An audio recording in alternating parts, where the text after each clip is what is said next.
Ayun, so crowd morning po muli sa ating lahat at sa araw nito ay Miyerkules, May 28, 2025 at alam naman po natin na pag Miyerkules ay meron po tayong LG meeting, leadership group meeting mula sa C1. Pero sa ngayon po ay iibahin natin ng konti pero kukuha rin po tayo ng update mula po dun sa pinag-usapan kanina. So, ang pag-uusapan natin ngayon po ay tungkol po sa Bitcoin, at kung ano po yung kinalaman nito sa nararating na pag-launch ng ating Corbit token sa Global Exchange, para po magkaroon po ng knowledge, yung mga wala pa pong alam sa Bitcoin o sa cryptocurrency ay ito po yung ating pag-uusapan at importante po na maintindihan natin ito dahil nga po ay doon na po papunta ang mundo natin sa digital world na kung saan sa ngayon ay around 10 to 20% pa lang po ang nakakaalam po ng about cryptocurrency and 1 to 2 years from now ay abot na raw po ito ng more than 50% ang mag-a-adapt ng ganitong teknolohiya.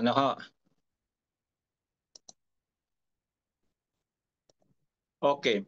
So gumawa po ako dito ng short PowerPoint presentation about po sa Bitcoin. At ito po ay kinuha natin doon sa post po ng ating C1 few days ago. At hinalintulad niya po yung Bitcoin nga po sa pagbili ng pizza, noong 2010 kung saan doon na po siya unti-unting nakilala.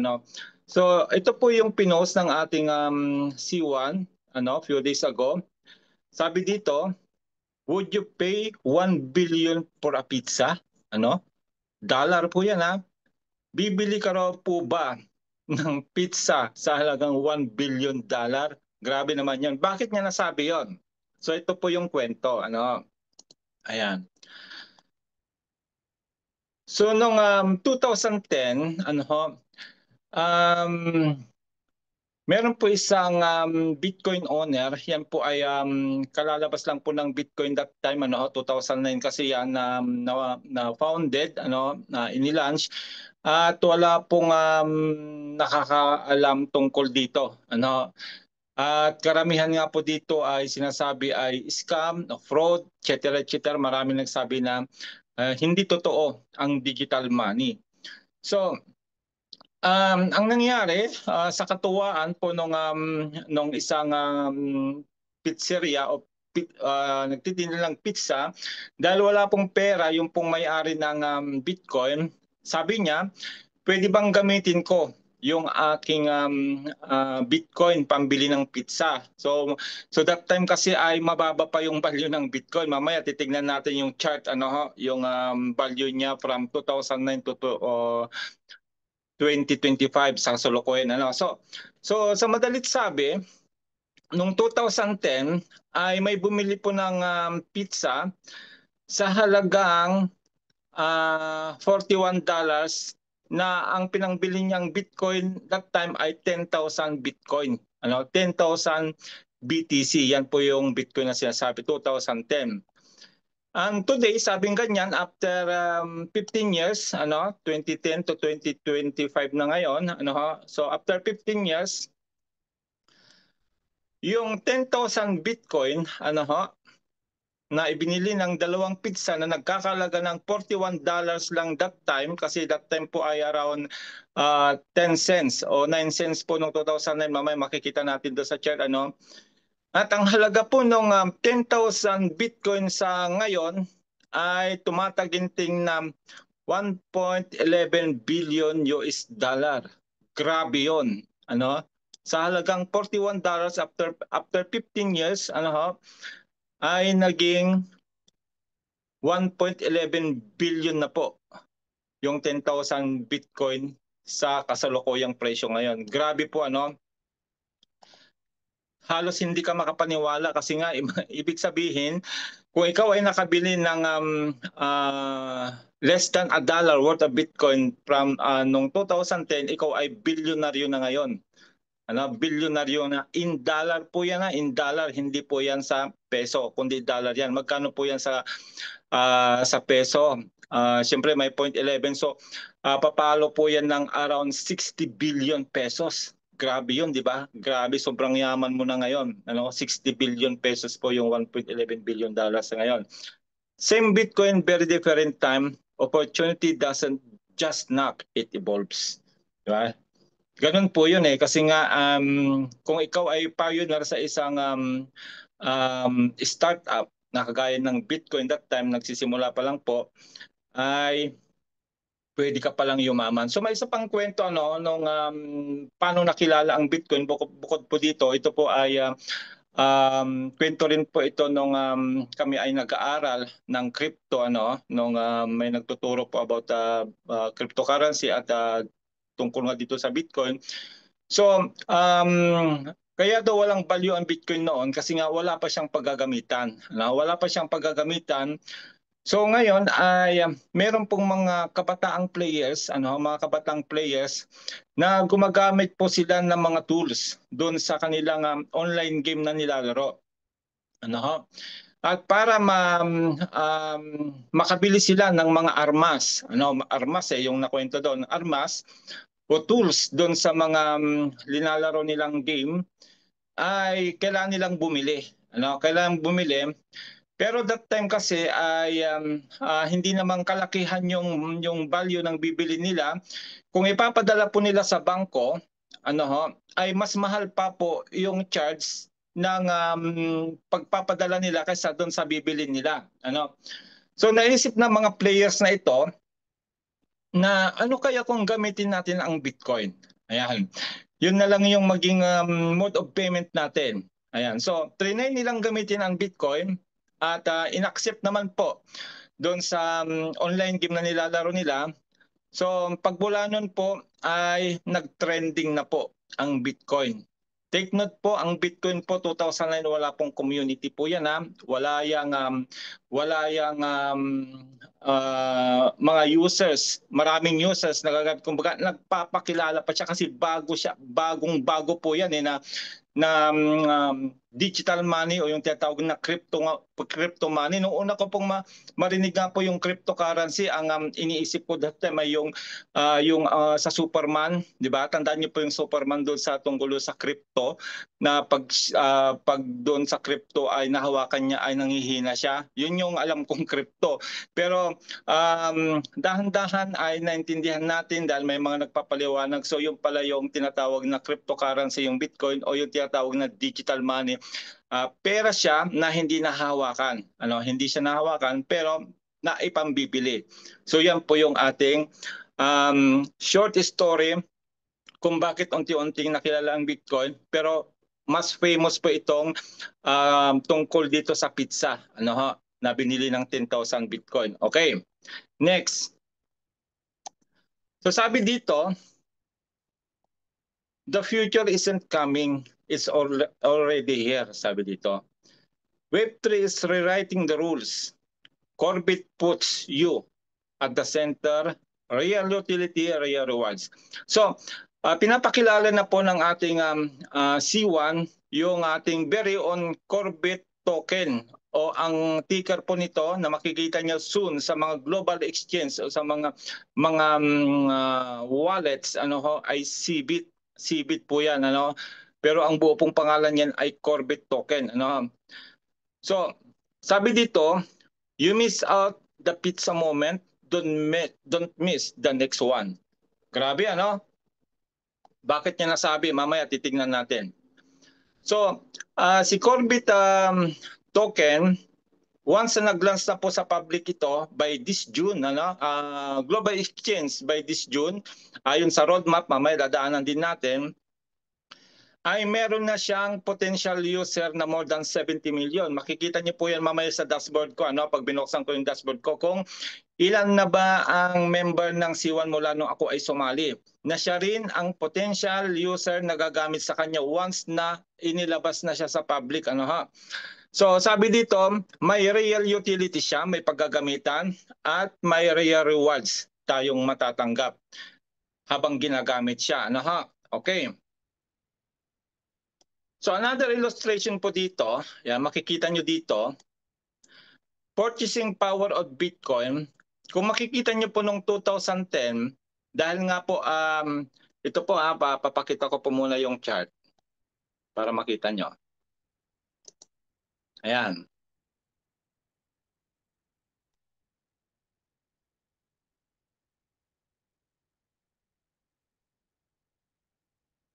So nung 2009, nag-launch siya, wala pa siyang price, wala pa siyang presyo. 2010, between $0.06 to $0.30 na po siya. Doon siya nagsimula nung 2010 at doon po ibinili itong Bitcoin na ito ng pizza at saka yung nga pong online game na ginamit.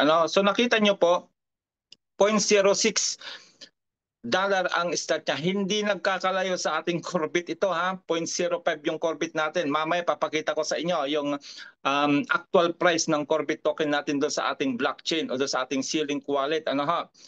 At 2011, between 2 to 4.25 na siya.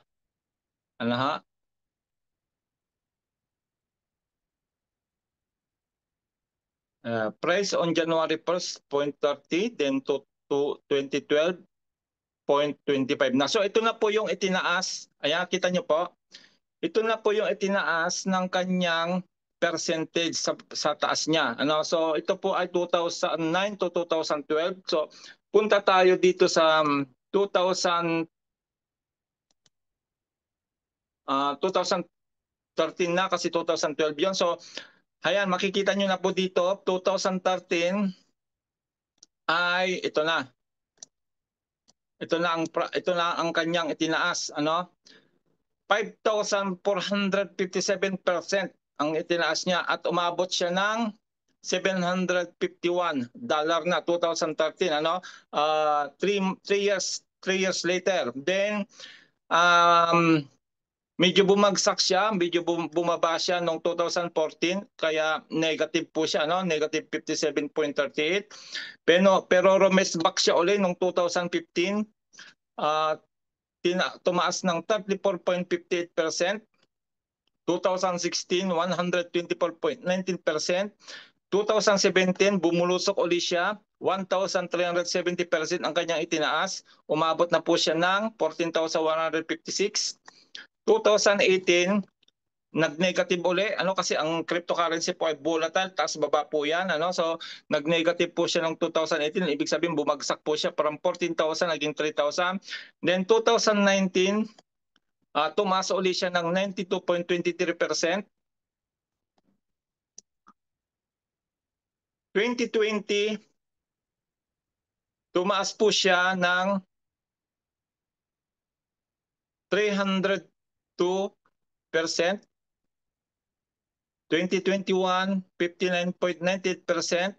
2022, bumagsak uli siya. 2022, naging negative 64.27%.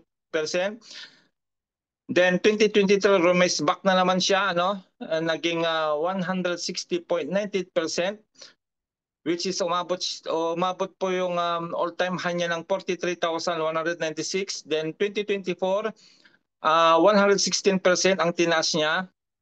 Ayan, kita niyo po, bago matapos po ang 2024 ay umabot na po siya ng 93,429 at ang kasalukuyang price po niya ngayon ay naglalarong 111,814 na kung saan kung i-compute po ninyo ito doon sa presyo ng Bitcoin na 10,000 ngayon, aabot nga po yan ng more than $1 billion. Yan po ang history po ng Bitcoin. Take note po, babalikan natin, nagsimula lang po ito ng 0.06 cents of a dollar. Okay? Kung kaya, makikita nyo dito sa purchasing power of Bitcoin, 2010, siyempre, ang may bibili po ng value ng Bitcoin ay grocery lang. Ayan, grocery lang po ang mabibili ng value niya. Then, unti-unti siyang tumaas. After 8 years, pwede mo na siyang pambili ng bisikleta. Ayan, bisikleta na po yung nakalagay dyan. Ibig sabihin Yung 1 Bitcoin siguro noon, yan, barya lang po, yan lang po mabibili niya, kaunting grocery, tapos dito pwede mo nang ibili ng mamahaling bisikleta, racer po kasi ito, medyo mahal po yan. Then 2025 ay mamahaling kotse na po, kita niyo po Mercedes-Benz na po ito, sports car, kita niyo? Ayan, then 2030, hindi pa natin alam. Ano, kung umabot po siya ngayon ng $110,000, ano ha? Millions of pesos na po yan, ano?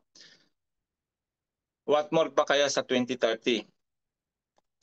Kaya makikita niyo po dito, yung price history ng Bitcoin nandito din po. Ayan, kita niyo?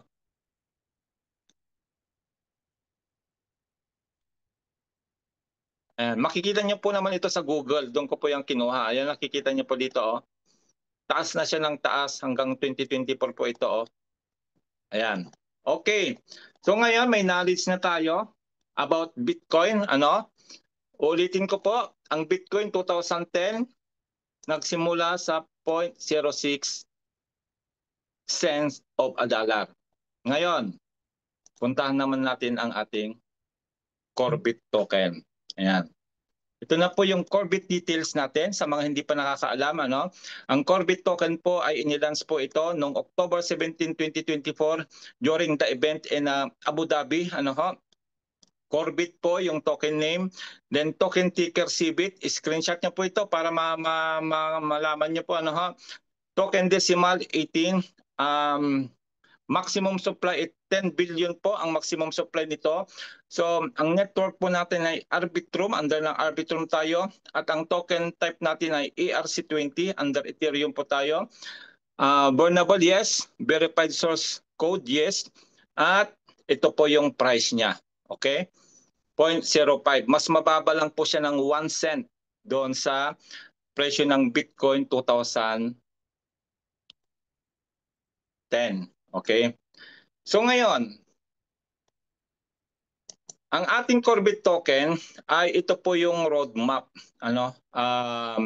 Yung C1 Web3 natin, ito po yung roadmap. Ano? Ito po yung roadmap na kung saan this quarter 2, nandito na tayo sa quarter 2, papasok na po tayo dito sa June, ano? So last 3 days na lang matatapos na ang May. So ang sabi po, yung ating pong swap and bridge at saka yung DEX listing for Corbit, crypto exchange for Corbit, ano, sa spot, then ay mangyayari ngayong June. Okay? So sa makatuwid mga kapatid ay kaunting tulog na lang. At yung mga hinahawakan po nating mga Corbit token, ano ho, ay magkakaroon na po ng value, ano, o ibig sabihin pag nag-launch na po sa pag nag-launch na po yung swap and bridge, pwede na po natin yan i-exchange, ano, to other crypto. Then crypto exchange nga po, pwede na po nating pirahin, ano, kung ano mga pera sang bansa man kayo, ay pwede nyo pong i-convert po yung token natin, ano, dahil yun nga, ongoing na po yung streaming. So makikita niyo po dito, ano ha, yung Bitcoin po nagsimula 0.06 dollar, wala po siyang potential user, ano ha, sinabing scam, ano, fraud, walang paggagamitan, pero nakilala siya dahil doon sa bumili ng pizza at doon sa gumamit ng tools para sa online game. So ito po yung aking dashboard. Ako po ay nag-join noong 2010, April, ano ha? 2010.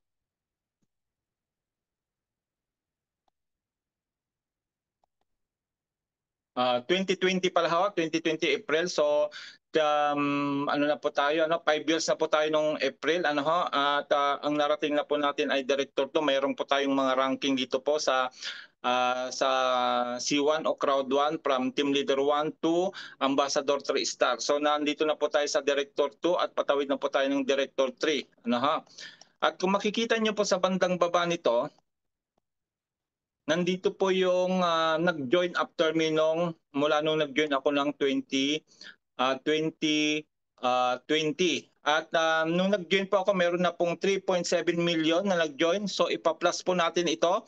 Nag-join after me na 70 million. So sa makatuwid ay nasa almost 74 million na po ang magiging potential user po ng ating Corbit. Imagine nyo na lang po yan.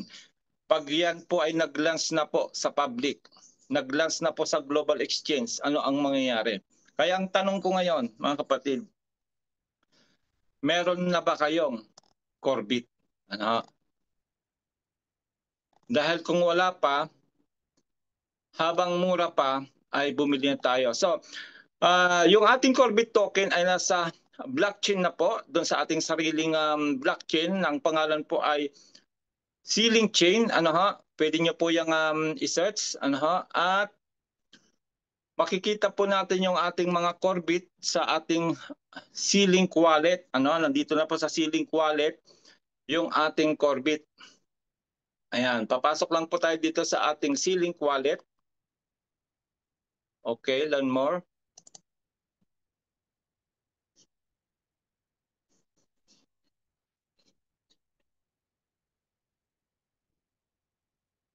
Go to site. Para makita nyo po na nasa on-chain na po tayo. Ibig sabihin, gumagana na siya, may value na siya. Naantay na lang natin yung global exchange tsaka swap this coming June. Okay? Yan, log in.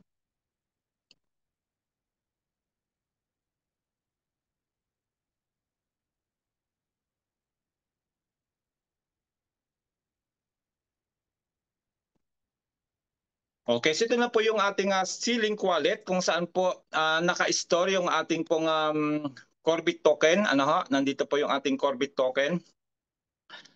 At dahil nga po ay nag-streaming na po yung mga naipon nating mga Corbit token pagmula noong 2020 na nag-join tayo through the conversion of Zero Rewards loyalty points. At ang mga binili nating NFT package sa may Corbit token, yung mga Power Bundle, Power Up, Super Power Up, ay naipon na po siya dito. Okay, naipon na po siya dito. At ngayon ay nasa streaming na po siya. Ibig sabihin ng streaming ay dumarating na po ng dahan-dahan sa mga wallet natin. So ako po ay may naipon na 428,044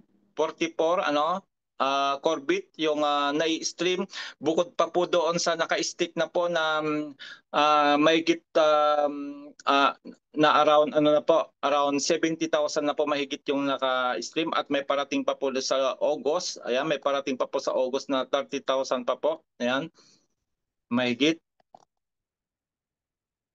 Ito, nasa 30,000 pa po yun sa July 10 pala yan, susunod na stream after 43 days. So, ang daily po natin na natatanggap, ay 158 Corbit. So ngayon, para makita nyo po ito, makikita nyo po ito, dahil dito sa portfolio, ayan, sa portfolio dito siya papasok. At dito sa portfolio po, makikita nyo po sa bandang baba, nandito na po yung ating Corbit. Ayan. So makikita nyo po dito, ito po yung value niya. Ayan, 0.05 cents. 0.05 cents. Mayroon po akong nandito na 1.27 Corbit na ang value po niya ay 0.0639. At pag clinim po natin ito, itong naka-stream nito kasi stick din natin, ayan, i-claim po natin ito para makita nyo po na actual po napapasok po doon sa wallet natin ito. Yan, kasi nga nasa on-chain na po tayo. Click lang po natin yung claim. One Corbit lang po yung nandun ha. Nakita nyo, 1 Corbit lang. Idadagdag po natin ito. So confirm.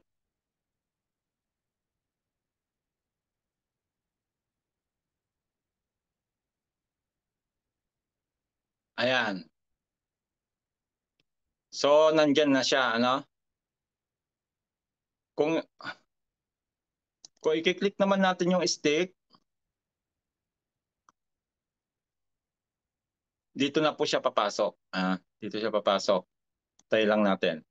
Ayan, so nakita nyo po, nandun na po siya, 319.69.